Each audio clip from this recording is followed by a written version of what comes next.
Boa noite, pessoal! Começando mais uma live de quartas.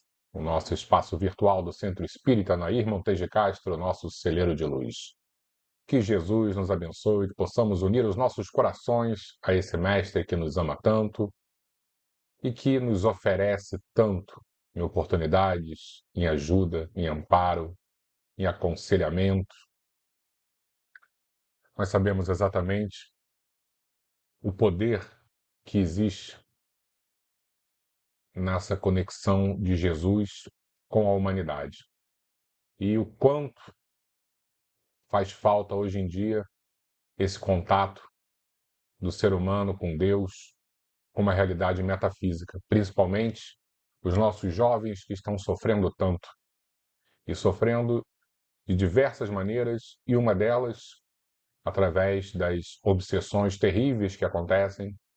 E hoje o nosso tema é justamente sobre obsessão. Falamos bastante na semana passada, na semana retrasada, na introdução e no prolegômenos do livro Nos Bastidores da Obsessão, psicografado por Divaldo Franco, nosso querido médium baiano, que desencarnou ano passado e já deixa muita saudade, pelo espírito Manuel Filomeno de Miranda, um grande professor que nos apresentou já diversas obras maravilhosas, orientando demais o movimento espírita. E não sei se vocês repararam que esse livro, antes do capítulo 1º, o capítulo que nós vamos ler hoje, A Família Soares, tem um texto primoroso, onde fala sobre também as questões ligadas à obsessão, uma parte mais técnica, né? E eu aconselho todos a lerem, mas dentro da minha ótica, eu pensei que se a gente passasse mais uma, duas ou até 3 semanas lendo mais essa introdução, muitos iriam perder o interesse, porque o livro é o nosso objetivo.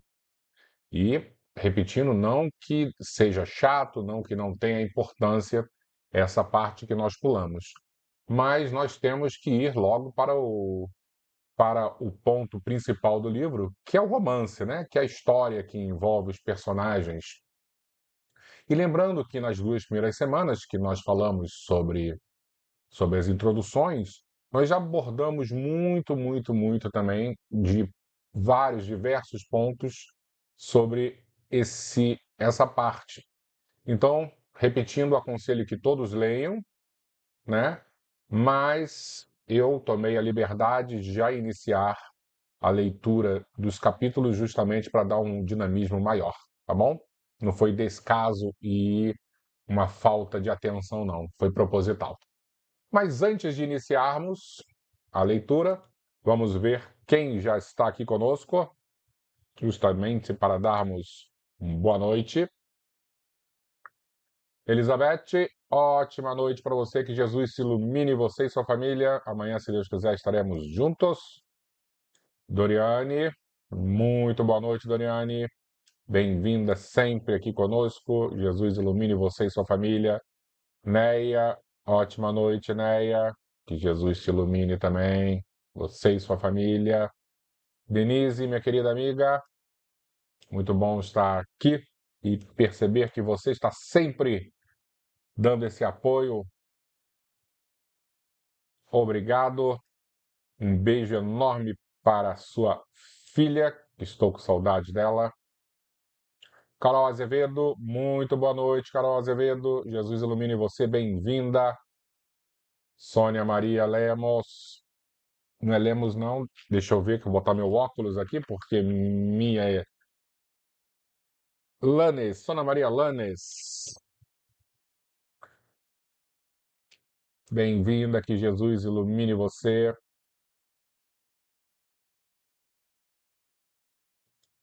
Sérgio, meu companheiro Sérgio, obrigado pela presença também. Jesus também ilumine você, sua família, principalmente o nosso queridão Bernardo. Maria Terezinha, boa noite, bem-vinda sempre. Obrigado pela presença. Um super beijo no seu neto. Que Jesus ilumine todos vocês. Marisa, boa noite, minha querida amiga. Jesus ilumine você. Silvia, boa noite, Silvia. Muito obrigado pela presença. Que Jesus ilumine você e sua família também. Márcia Guimarães, muito boa noite, obrigado pela presença. Que Jesus também ilumine você. E Albertinho, meu querido irmão Alberto, obrigado também pela força, pelas divulgações. Que Jesus te ilumine e ampare. Um beijo na Ângela. Eu acho que podemos iniciar, não? Então, o que eu pensei em falarmos na nossa introdução? Primeiro, fazer uma apresentação mais ou menos informal do que é uma reunião de desobsessão, né? Que muitas vezes a gente está iniciando esse projeto do livro e a pessoa chegou meio que de paraquedas, está querendo conhecer o espiritismo e não sabe direito o que é uma reunião de desobsessão, né? Lembrando que já falamos. Oi, Tereza, muito boa noite, que Jesus ilumine vocês. Estou vendo que Tereza chegou aqui. Ótima noite, minha amiga. E muita gente está chegando, às vezes não entende direito, né? Está começando agora. Então, semana passada e na retrasada, nós fizemos lá as introduções a respeito do livro e já falamos bastante o que é obsessão, né? O que é uma desobsessão, quem são os envolvidos, os obsessores, como é que a gente faz para resolver esse problema, que é um problema tão sério e tão normal nas famílias, nas casas. Então, nós já demos falamos sobre alguns pontos, mas eu acho que vale a pena a gente, nesse dia, o de hoje, falarmos um pouquinho sobre a reunião de desobsessão. Como é que funciona, como é que é o mecanismo, né, da desobsessão, justamente para facilitar a nossa compreensão. Então, a maioria das vezes, e aí eu vou iniciar bem do iniciozinho, o que acontece? Nós estamos frequentando um centro espírita e vou dar o exemplo prático específico da nossa casa espírita. Aí eu chego lá segunda-feira para assistir uma palestra. E achei a palestra muito legal e descobri que se eu chegar um pouquinho antes da palestra, eu posso conversar com algum trabalhador que está ali na porta nos recebendo, né? No trabalho chama-se de atendimento fraterno, e eu posso me abrir com ele, contar meus problemas, tal, e ele vai me orientar em diversas maneiras, de diversas maneiras. E uma delas, às vezes, é encaminhar para uma outra reunião da casa. Então eu vou dar um exemplo bem específico que acontece. Existe uma reunião quinta-feira à noite, e essa reunião é uma reunião de tratamento espiritual. Tava ruim o vídeo, Elizabeth? Tô vendo aqui, para mim estava tudo direitinho. Não sei se de repente pode ter sido da sua conexão, tá? Fiquem de olho aí, por favor. E essa pessoa pode ser, às vezes, encaminhada para uma outra reunião. A reunião de quinta-feira à noite, por exemplo, que é uma reunião de tratamento espiritual. Então eu chego na reunião de tratamento espiritual, sozinho. Quando digo sozinho, eu, encarnado, sem nenhuma pessoa me acompanhar, né? Lógico, eu posso levar um acompanhante, não há problema nenhum, mas vamos supor que eu chegue sozinho para essa reunião, para conversar com alguém, depois tomar um passe, né? Que tem todo um processo, todo um tratamento espiritual envolvido na reunião de quinta-feira.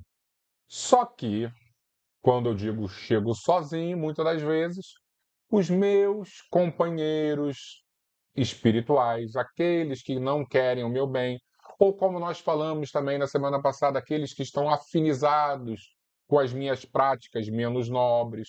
Muitas vezes eles seguem, eles acompanham os meus vícios, né?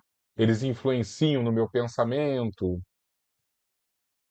E aí, dessa forma, os nossos companheiros espirituais, e que carinhosamente chamamos de obsessores no Espiritismo, né? Justamente são amigos do passado ou não amigos do passado, né? A quem fizemos mal, a quem tivemos relações conturbadas, eles estão desencarnados e nos acompanham. E quando nós entramos, por exemplo, nessa reunião de quinta-feira, estão lá eles também conosco, para aproveitar de todo aquele ambiente.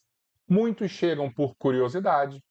Poxa, fulano de tal está indo lá, eu vou também, para saber que está acontecendo, o que acontece lá dentro.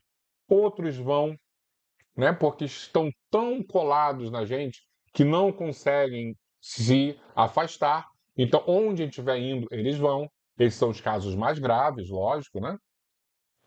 Outros não vão, ficam do lado de fora, porque eles têm medo de entrar, porque, não, se eu entrar aqui, alguma coisa vai acontecer, eu vou perder a conexão com ele. Então, cada caso é um caso, tá? Mas, na maioria das vezes, esses amigos, ou os nossos ex-amigos do passado, né, que continuam nos acompanhando, né? Não vou chamar de inimigo, né? Porque acho que não existe inimigo de ninguém. Somos todos filhos do mesmo pai, desequilibrados. Então vou dizer não amigos, né? Esses nossos não amigos, eles nos acompanham e acabam ouvindo a palavra de um palestrante, né? De alguém que está conversando. E daqui a pouco eles se descobrem tão envolvidos no ambiente que eles continuam por lá. Então, o encarnado, nós que vamos para essa reunião, voltamos para as nossas casas e eles continuam nesta reunião. Ao final dos trabalhos comuns, aí sim, na reunião de quinta-feira, existe a reunião de desobsessão. Os médiuns se reúnem, conversam, fazem uma oração e os espíritos, muitos espíritos, começam a se apresentar. Começam a falar, começam a explicar o porquê deles estarem ali, o que aconteceu em vidas passadas, né? O porquê do ódio, o porquê dessa afinidade. E eles têm oportunidades de explicar, de mostrar o próprio lado, de contar as dores, né? E isso é maravilhoso, que é um trabalho psicológico, né? Uma terapia com Jesus. E o doutrinador conversa, ouve, né? Apresenta soluções, apresenta saídas. Ah, Leco, então é um milagre. Todos os espíritos que chegam, eles acabam no mesmo dia perdoando? Não, lógico que não. Mas muitos já na primeira reunião de desobsessão já conseguem se modificar, compreendem, porque às vezes eles estão tão perdidos, estão tão amargurados, estão tão sentidos, tão solitários, que basta uma conversa amiga, justamente para que haja essa conversão, haja essa nova compreensão da vida. Então, quando nós vamos, por exemplo, numa igreja, numa casa espírita, num templo qualquer religioso, onde exista uma religião do bem, né? Um interesse no acolhimento, no amor ao próximo, esse trabalho acontece. No Espiritismo, acontece de maneira mais veemente, por quê? Porque os médiums, eles conseguem se conectar com os espíritos e existe essa conversa direta, né? De encarnado para desencarnado. Leco, os espíritos bons não poderiam fazer essa conversa direta com os espíritos obsessores que lá chegam? Muitas das vezes sim, mas nem sempre isso é possível, porque às vezes o espírito obsessor está tão desequilibrado, está tão perdido, que eles não conseguem ouvir as nobres palavras dos espíritos de luz. Então eles precisam desse choque com a matéria do médium, e aí sim, através do contato do médium, utilizando quase que o ouvido físico do médium, a boca física do médium, eles conseguem falar, conseguem ouvir, e aí sim eles caem em si e são acolhidos. Então é muito importante esse contato quando o espírito está desequilibrado com a matéria do médium para que ele consiga ouvir e compreender. Às vezes a gente acha, não, o espírito desencarnou e ele consegue ver tudo, ouvir tudo. Não, muitas vezes ele está numa faixa de vibração e ele só consegue perceber o que está sendo transmitido nesta faixa. Aí, repetindo, ele precisa desse contato com o médium para elevar, aumentar o espectro de captação das ondas, e aí sim ele consegue ouvir e se comunicar, ok? Por isso que é muito importante. E quando nós entramos na nossa casa espírita, por exemplo, o que que nós vemos? Nós vemos o ambiente físico, né? Nós estamos lá, a gente está vendo o quê? O salão da reunião pública, estamos vendo o jardim, a livraria, a sala de passe, né? A cantina. Esse é o ambiente físico que nós encarnados vemos. Mas o ambiente espiritual, o duplo espiritual que existe ali na nossa casa espírita, é muito maior. E quem já teve a oportunidade de ver isso, fica espantado. Uma vez eu já disse para vocês que quando eu tenho o meu desprendimento do sono, através dos sonhos eu consigo perceber muita coisa. E eu já tive a oportunidade de ver a nossa casa espírita no plano espiritual. É impressionante o tamanho do jardim, parece uma fazenda, é gigante. Um hospital enorme que existe lá dentro de acolhimento. Então, quando esses espíritos chegam e eles são acolhidos através desse bate-papo fraterno, aqueles que querem continuar recebendo atendimento, eles continuam na casa e ficam nesse hospital, fazendo cirurgias, tratamento, é algo maravilhoso. Então, olha a importância não de, não, eu quero me livrar desse obsessor maldito, que às vezes nós temos um pensamento com muito pouca caridade. Mas olha a importância de uma reunião de desobsessão para acolhimento. É um irmão nosso. Quantas vezes esses espíritos vão voltar a experienciar uma vida física próxima da gente como um neto, como um filho, né, como alguém tão querido. Então nós temos que cuidar muito bem deles, principalmente porque, de alguma forma, nós fomos responsáveis pelo desvio moral dessas criaturas tão sofridas. Então temos que ter um olhar muito, muito caridoso. Então eu chego, entro lá, vou ouvir a palestra. Depois, isso tudo na reunião de quinta-feira, tá? Aquela que eu conheço mais porque eu frequento. E aí, uma pessoa, um espírita, um trabalhador da casa vai conversar comigo. Eu vou para minha casa e as minhas companhias espirituais, se houverem, né? Se houver companhia espiritual, elas vão continuar na casa para essa desobsessão. Vão ser atendidas, vão conversar com espíritos, vão conversar com os médiuns, com os doutrinadores, vão participar de todo o pacote de cuidado, de atendimento que a casa oferece. Resolvendo, eles querendo ficar, como eu disse, tem esse tratamento extra, mas nem sempre eles vão conseguir, numa primeira conversa fraterna, transformar a vida deles. Às vezes, o ódio é muito grande. Às vezes, a antipatia, né, esse descontrole, o desequilíbrio é muito grande. Por isso que é muito importante retornarmos toda semana, tomarmos passe, água fluidificada, a modificação dos nossos pensamentos, das nossas ações, porque isso tudo vai amaciando, vai acalmando o espírito. Pensamentos nobres, oração, muita oração. Por quê? Porque, mesmo que não tenha nenhum obsessor nos atrapalhando, a oração é maravilhosa, porque nos conecta com Deus, com o Criador, nos transforma de dentro para fora. Isso é muito importante. E, ao retornar, havendo uma influência obsessiva, os nossos companheiros são novamente convidados a participar de outras conversas, né? Outras doutrinações, acolhimento fraterno, atendimento fraterno. Os espíritos são iguais, os espíritos encarnados são iguais a nós. Quando eles chegam lá, eles têm as suas dores, seus medos, seus anseios, seus problemas. E, eu, e, uma, e aí algo que eu preciso abrir para vocês, né? Qual é o modus operandi? Qual é a maneira que funciona mais exemplarmente no convencimento dos nossos queridos amigos da espiritualidade? Quando eles lá chegam, como eu disse, eles estão completamente cegos para o mundo. Eles só têm um objetivo, que às vezes é a vingança. Não conseguem ouvir, ver, sentir nada além desse propósito triste da vingança.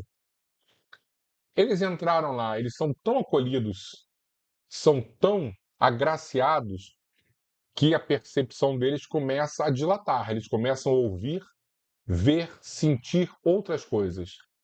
Quem vocês acham que aparece lá para ajudar nessa transformação deles? É sempre uma avó, sempre uma mãe, sempre um filho, uma filha, um pai. São aqueles espíritos que nos amam e que tentam a todo custo nos transformar, nos aconselhar, e nós, infelizmente, não ouvimos. Aí, ao entrar naquele ambiente sagrado, essa conexão consegue se firmar.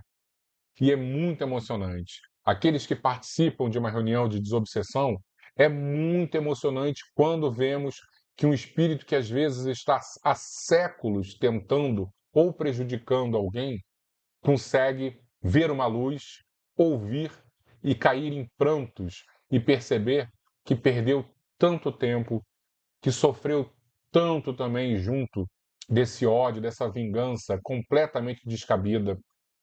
É muito bonito. Então, a nossa responsabilidade, seja como médium, seja como doutrinador, seja como simples participante da casa, e que não existe essa palavra simples, né?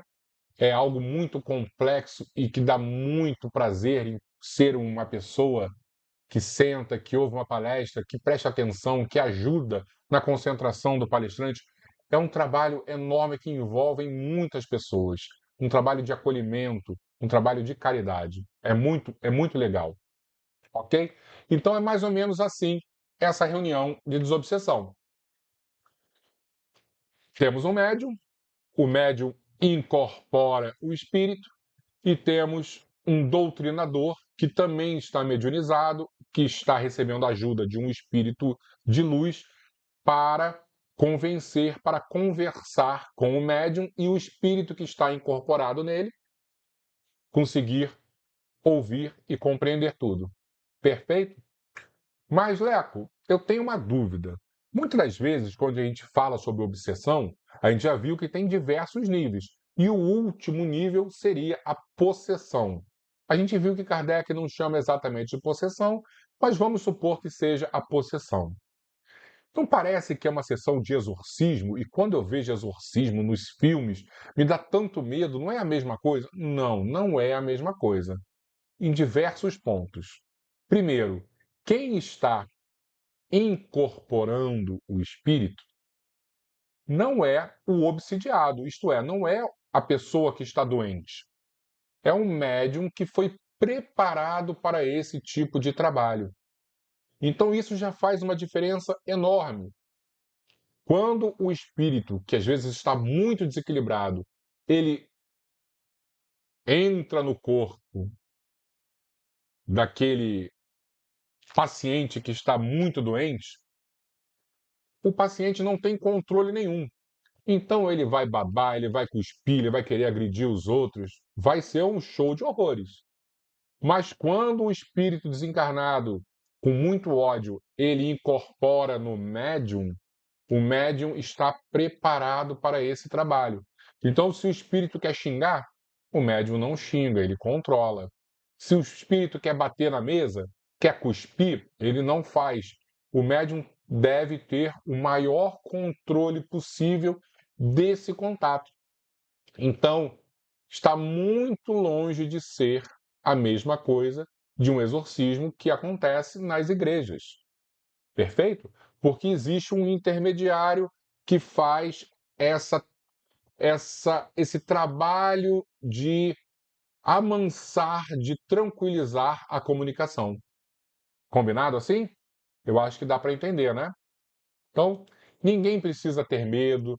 A pessoa começando a frequentar o centro, tentando trabalhar a mediunidade, né, disciplinar a mediunidade, não precisa ficar apavorado, porque é tudo muito gradativo. Não vai ser na primeira vez, primeira reunião que a pessoa já vai receber um espírito terrível, não vai. As coisas são muito controladas, não apenas aqui pelos nossos instrutores encarnados, mas principalmente pelos nossos instrutores desencarnados que têm essa grande responsabilidade e esse cuidado enorme com todas as pessoas envolvidas, seja o médium, seja o paciente encarnado ou seja o obsessor desencarnado.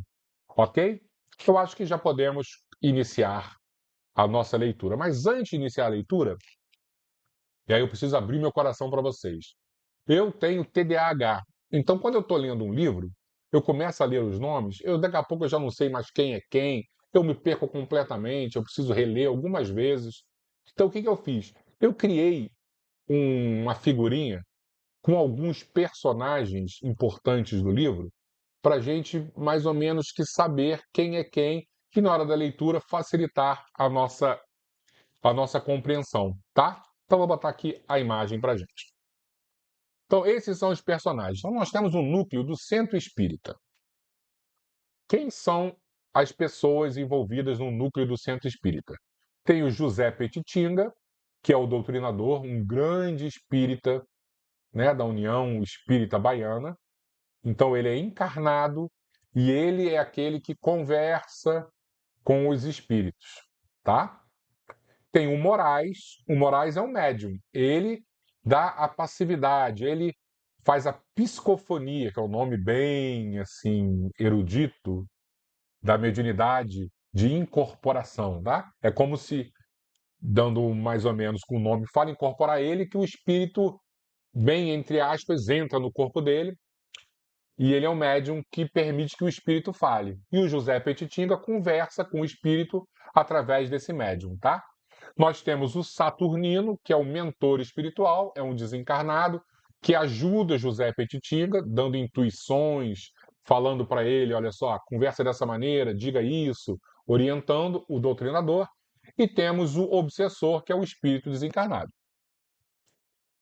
No outro núcleo, nós temos a família Soares, que vamos falar justamente sobre essa família.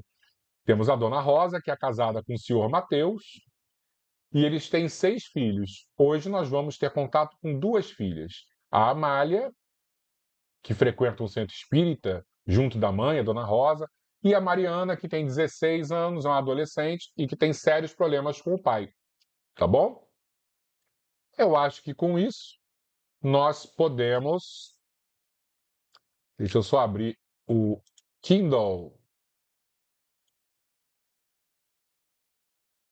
Eu acho que com isso nós conseguimos iniciar a leitura.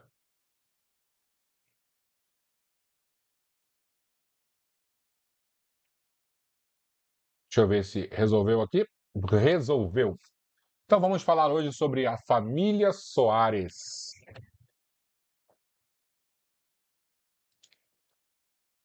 Terminados a leitura evangélica e o competente comentário tecido em breves considerações, o dirigente da reunião proferiu expressiva oração, através da qual, sensivelmente emocionado, rogou o auxílio das esferas superiores para a tarefa da desobsessão. Então vai começar a desobsessão, eles estavam rezando, estavam lendo, né?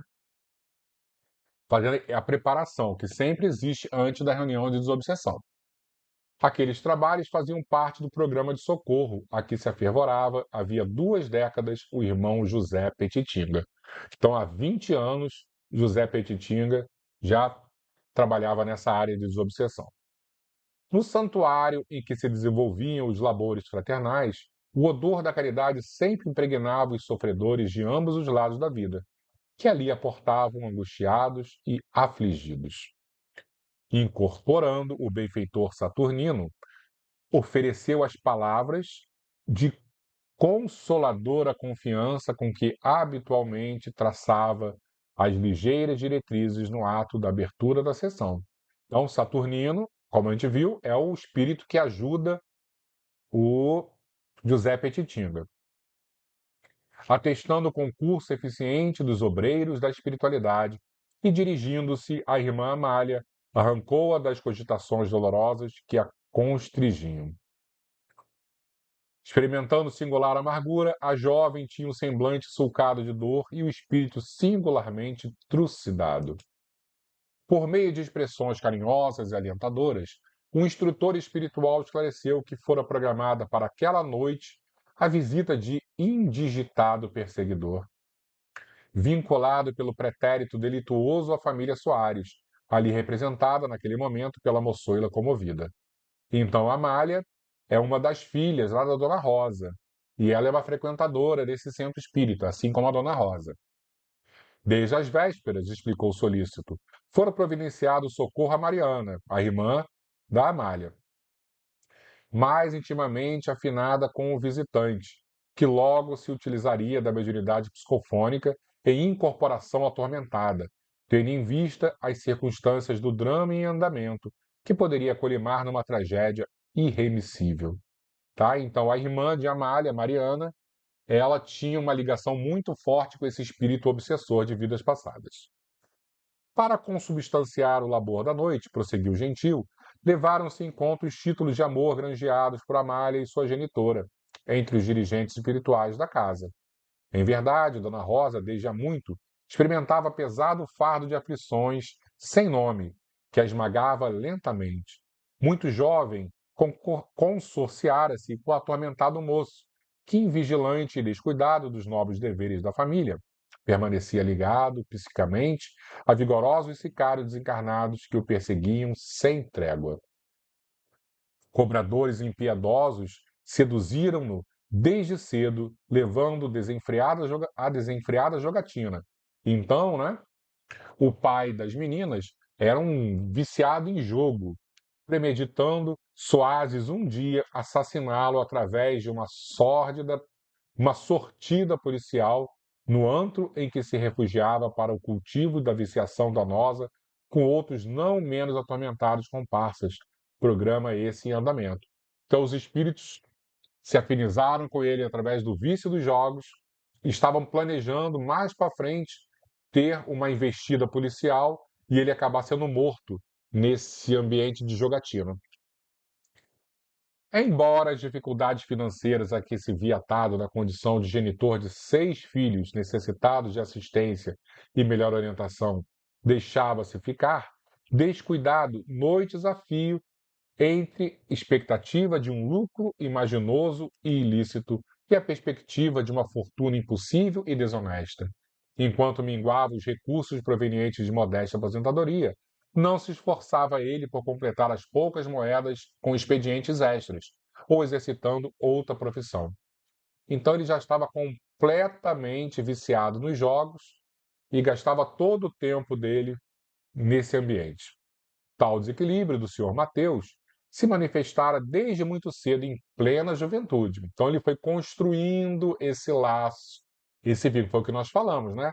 A obsessão começa na obsessão simples e ela vai ganhando cada vez mais contato, mais força, mais potência, até o momento onde nós não temos quase mais livre-arbítrio. Todavia, com o renascimento de Mariana, na condição de sua filha, estranha recordação como que desatrelara reminiscências semi-apagadas que o venciam implacavelmente, fazendo irrespirável a atmosfera do lar, nos breves períodos de tempo que ali passava, agravando-se à medida que a menina crescia, e que ora culminava em ódio surdo e recíproco, a explodir com frequência crescente em ameaças infelizes que chegavam a graves cometimentos de parte a parte. Então, o senhor Mateus, o pai, quando a filha, a Mariana, nasceu, ele já percebeu algo diferente e os dois, com o passar dos anos, cada vez sentiam mais ódio um do outro, tá? A mãe, aflita desde algum tempo, se iniciara nas lições consoladoras do Espiritismo, conduzindo Amália, a mais dócil dos filhos, às fontes generosas e cristalinas do Evangelho restaurado. Nos ensinamentos confortadores em torno das leis de causa e efeito, as duas encontravam respostas lenificadoras para as ulcerações morais e dilaceravam o lar amargurado, sustentando-as nas lutas de todos os dias. Que dilaceravam? Afervoradas e humildes, participavam dos serviços de socorro aos desencarnados da União Espírita Baiana, sob a carinhosa direção do irmão Petitinga, que lhes minorava também as aflições com mãos generosas e cristãs. Naquela noite, todavia, Dona Rosa fora constrangida a ficar em casa, crucificada por superlativa agonia, aguardando o retorno de Mariana, que após lamentável atrito com o pai obsidiado, se evadira rebelde entre azedas ameaças e injustificadas atitudes. Abandonando o calor doméstico, desfigurada pelo ódio e pela insensatez, embora os 16 anos de idade não completos. Então a menina de 15 anos brigou com o pai e saiu de casa, né? Foi andar completamente perdida pela rua e a mãe, Dona Rosa, ficou desesperada ali aguardando. Orando e tendo entregue as dores ao Senhor, a mãe se deixava ficar no lar, enquanto Amália acorrera sofrida e preocupada ao serviço da caridade, sufocando as próprias lágrimas, dominada por incoercíveis presságios. O templo espírita de comunhão com o alto era a sua esfera de luz, abençoado reduto de consolo no qual auria energias para prosseguir mediante os pélagos das provações rudes, conquanto necessárias ao próprio burilamento. Feito o preâmbulo elucidativo e ligeiras nótulas, o instrutor solicitou a indispensável concentração, desligando-se do médium Moraes, por cuja faculdade psicofônica deveria comunicar-se o inditoso perseguidor familiar. Então, vai começar a reunião de desobsessão.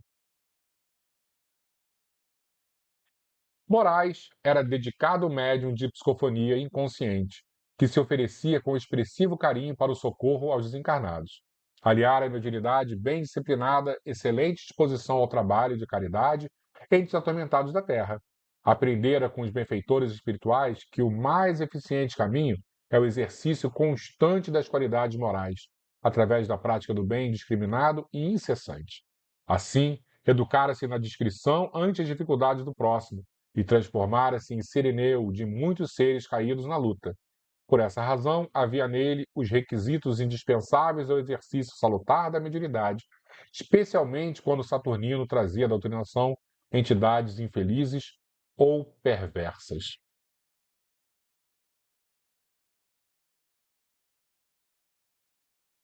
De semblante transfigurado em máscara de esgares agônicos, o médium incorporou o ser que, entre blasfêmias e expressões vulgares, exprobrava o cometimento de o trazer ali contra a sua vontade. Muitas das vezes os espíritos chegam reclamando mesmo. O que estava fazendo aqui? O que me trouxe aqui sem o meu consentimento? Né? Eu não sei exatamente como acontece, se é com ou sem consentimento, mas muitos reclamam que foram levados ali contra a própria vontade. Né? Às vezes acordam lá dentro.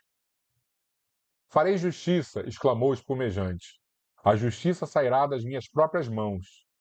Judeu errante, tenho jornadeado sem descanso após traído a sorver essa imensa e intermina taça de fel e fezes que me envenena sem aniquilar-me. Envolvido carinhosamente pelos fluidos de Saturnino, Saturnino, lembrando, é o espírito que está ajudando ali na doutrinação, o doutrinador, Petitinga, particularmente emocionado, dirigiu-se ao comunicante, falando-lhe da renúncia e do perdão com bases para a edificação da felicidade. O ódio, asseverou Petitinga bondoso, termina por vencer os que o cultivam. Tóxico letal tem sua fonte na rebeldia que o vitaliza, até que o amor, nas bases em que os vivia Jesus, lhe extinga a nascente. Nunca perdoarei, explodiu em atroada constrangedora. O perdão é fraqueza inominável. Para os que encontraram na vingança a única razão de existir, a simples ideia do perdão é qual raio fulminante que carboniza. Nunca perdoarei, mesmo que destruindo seja destruído. Olha que forte isso, né? Mesmo que destruindo a pessoa ou a família, eu acabe sendo destruído. Não, meu irmão, redarguiu pausado o inspirado doutrinador. Nada se acaba, a vida não cessa. Encerra-se um ciclo numa faixa de evolução para reaparecer noutra e desenvolver-se mais além. Destruir é mudar a aparência de uma forma para renascer outra. Embora ignorando as suas razões, as quais todavia não justificam tornar-se infeliz, distribuindo rancor e trucidando com tenazes de vindita aqueles que se situam sob o comando da sua mente desarvorada, encorajamo-nos a lembrá-lo da compaixão, recorte daqueles que serão vítimas da sua loucura, quando desejando ferir o seu desafeto irá, também por sua vez, dilacerar os sentimentos dos que amam o seu antigo ofensor. Não lhe comovem as lágrimas, as vigílias interminas, nem a vida trucidada de uma mãe por expectativas dolorosas? Teria você colocado no peito uma fornalha ardente em substituição ao coração que ama? O amor, refutou o congestionado, é poesia para os que se comprazem nas ilusões do corpo. O ódio, porém, considerou o evangelizador, é nuvem que toda a visão da paisagem, entenebrecendo-a, fantasma truanesco entorpece as mais altas aspirações do espírito humano, conduzindo-o aos sombrios e interminos corredores da loucura, sem paz nem lume. Só o amor derrama sol nas almas, penetrando de esperanças os seres. Experimente amar e de pronto perceberá diminuir a própria dor. Amar? Exclamou alucinado. Amor? Como amar se não poderei perdoar nunca, pois que jamais conseguirei esquecer todo o mal que me fizeram os traidores desalmados cuja memória abjuro. A dor que me crucia fez-me perder a noção do tempo e a realidade da vida. Meu viver transformou-se apenas no intérmino buscar daqueles que me fulminaram impiedosos, sem me terem destruído. O que teria sido benção em relação ao que padeço? Certamente que eles esqueceram, sim. Eu, porém, nunca esqueci, jamais esquecerei. Desde que se acompliciaram os dois para aniquilar-me, o que não conseguiram, sem dúvida, que a minha vida foi destroçada para sempre. A morte, que eu esperava ser um lenitivo, quando fugi com o espírito pisoteado da vergonha e dor, e nefando suicídio, ao invés de fazer-me desintegrar a consciência, mais ativou. Tenho chorado e o pranto se transforma em aço derretido, escaldante, rasgando-me a face. Quando gritava, minha voz era recebida com doesto e zombarias inomináveis por 1000 seres que me perseguiam, e a dor que me despedaçava foi adicionada à dor acerba do suplício que me impusera para fugir. Morri sem morrer. E enquanto a vermina me penetrava o recesso do espírito fastigado por 1000 dores, eles, os meus agozes, gozavam, fruíam a juventude. Como se eu estivesse dirigido por duendes sem entranhas, era arrastado em alucinada desesperação para junto deles, de modo a vê-los, acompanhá-los, ouvi-los, e se me lançava sobre ambos e lhe gritava a minha infinita desdita, os seus ouvidos não me escutavam. Oh, nunca poderei esquecer, perdoar, amar, nunca, nunca. E aí a gente vê, né, que existem realmente situações que são muito complicadas. O senhor Mateus e a filha, né, em vidas passadas deviam ser um casal, e eles se reuniram e fizeram alguma grande maldade com esse o espírito obsessor, que esse rapaz acabou se matando. Então imagina o desespero dele no outro lado da vida, no Vale dos Suicidas, e sabendo que os dois estavam vivendo tranquilamente, o ódio que ele criou no coração, né, que ele alimentou no coração, não vai ser em uma só reunião que vai acabar. O irmão Saturnino, semi-incorporado no venerando doutrinador, ergueu-o e, dirigindo-se ao perturbado, em oração começou a aplicar-lhe passes, de modo a diminuir-lhe as agudíssimas ulcerações e torturas. Branda claridade envolveu o comunicante, enquanto as mãos de Saturnino, justapostas às de Petitinga, como depósito de radiosa energia, que também se exteriorizava do plexo cardíaco do passista, lentamente penetrou os centros de forças do desencarnado, como anestesiar-lhe a organização perispiritual em desalinho. Então é como se ele estivesse recebendo aquele tranquilizante para, já que ele não vai conseguir se transformar, vai dormir e vai acabar acordando depois, né? Mais refeito através desse sono que provavelmente há muitos e muitos anos ele não tinha uma noite de sono assim. Com voz compassiva, o diretor dos trabalhos começou a exortar: durma, durma, meu irmão. O sono far-lhe-á bem. Procure tudo esquecer para somente lembrar-se de que hoje é novo dia. Durma, durma, durma. Banhado pela energia balsamizante e dominado pelas vibrações hipnóticas que fluíam de Saturnino através de Petitinga, o perseguidor foi vencido por estranho torpor, sendo desligado do médium por devotados assessores desencarnados que cooperavam no serviço de iluminação. Então a gente já vê que existem mais espíritos nessa reunião ajudando, né? Os assessores, os devotados assessores desencarnados. Prosseguindo os trabalhos de orientação, Tendo em vista outros sofredores encarnados e antes do término da reunião, o mentor voltou a incorporar-se para esclarecer que, graças às bênçãos do Senhor, a primeira etapa do programa de assistência à família Soares, naquela noite, fora coroada de êxito. Exortava todos à oração intercessora em benefício dos implicados naquele processo, prometendo voltar ao problema na próxima oportunidade. Proferida a oração gratulatória, foi encerrada a reunião. E semana que vem vamos falar sobre o socorro espiritual. E aí no primeiro capítulo a gente já vê que é uma situação bem complicada, né? Não vai ser resolvida em um bate-papo fraterno, né? Em uma reunião de desobsessão. E teremos aí uma história muito interessante, né? E muito comovente para irmos descortinando através das páginas maravilhosas desse livro. Espero que todos tenham apreciado, como eu gostei bastante desse primeiro capítulo. E como o Albertinho está nos orientando, nos ajudando, vamos fazer a nossa prece e junto dela água fluidificada, né? Água mais prece é o amparo espiritual. E é isso que nós precisamos em nossas vidas. Lembrando que todas as vezes que nós entramos em sintonia com Jesus, fazemos uma oração sincera, né? Abrimos o nosso coração a esse mestre, não apenas recebemos, mas toda a nossa família, né? Todos os que estão nos nossos lares, encarnados e desencarnados. Vamos supor que tem algum espírito que de alguma maneira esteja afinizado conosco, nos nossos hábitos ruins, né, desequilibrados, eles também vão receber nesse momento as bênçãos que vêm do alto. Então, vamos unir os nossos pensamentos a Jesus, porque é muito importante. Vamos lá, pessoal. Vamos fechar os nossos olhos. Vamos elevar os nossos pensamentos a esse Mestre que nos ama tanto. Todos somos filhos de Deus.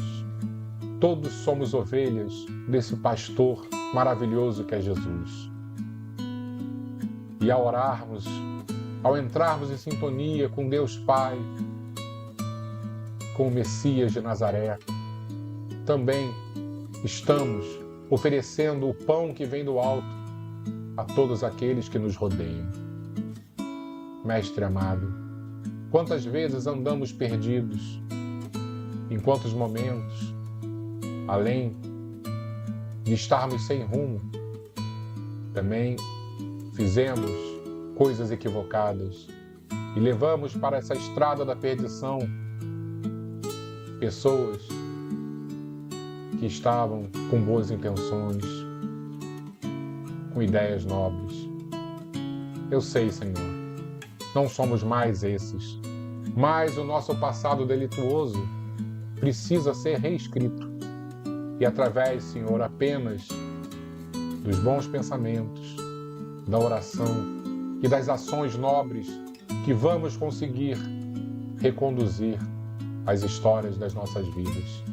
Assim, Mestre, pedimos do fundo dos nossos corações que nos ajude. Nos ajude a fortalecer os nossos propósitos no bem. Nos ajude a encontrarmos a direção correta. E temos a certeza, Senhor, que a direção exata para a felicidade é aquela que o Senhor não apenas apontou há 2000 anos, mas a que o Senhor trilhou, a que o Senhor nos mostrou que é possível. Amar, perdoar, compreender, agir com compaixão, oferecer a outra face. Foram tantos exemplos. Que possamos, não de maneira plena ainda, porque somos muito incompletos, mas buscar o esboço dessa transformação ainda nesta vida. Sabemos das dificuldades, é por isso, Mestre, que pedimos tanto, honestamente, o seu acréscimo de forças para as nossas vidas terem sentido. Fica conosco, Senhor, nos abençoando, Abençoa também os nossos familiares, aqueles que buscam o bem, que nos orientam, seja no plano espiritual ou no plano físico.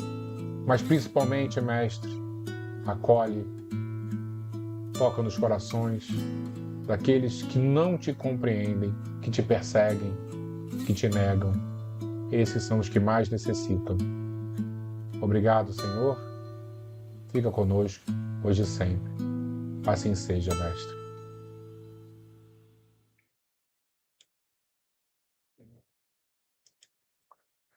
Muito obrigado, pessoal. Que Jesus nos abençoe e que possamos verdadeiramente compreender o que esse livro tem a nos oferecer.